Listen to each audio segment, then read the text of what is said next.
So one of the most common things I get questions about is what is a buy-sell agreement?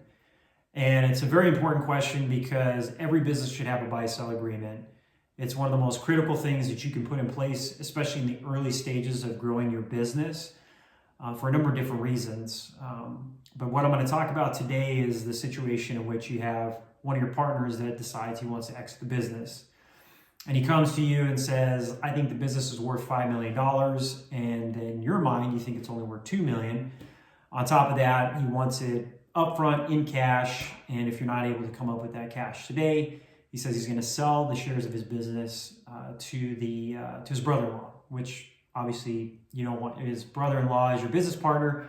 So what a buy-sell agreement is going to do is it's going to stipulate 5 different things as it relates to this particular situation. So the first thing is it's going to establish the triggering event.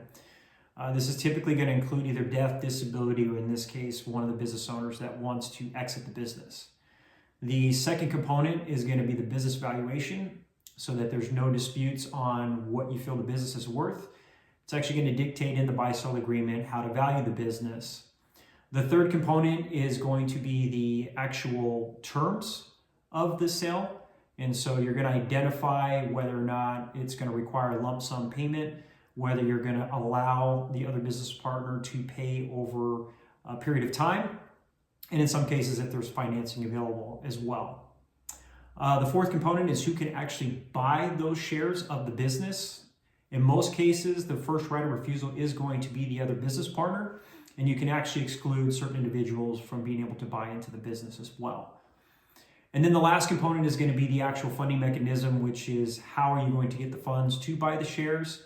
The most common funding mechanism in the triggering event of death is life insurance. And in this case, because it's not death, you can look at other means to fund the actual purchase. Again, you can look at financing terms. You can also stipulate early on that you're going to set aside some funds and reserves should this type of situation come up.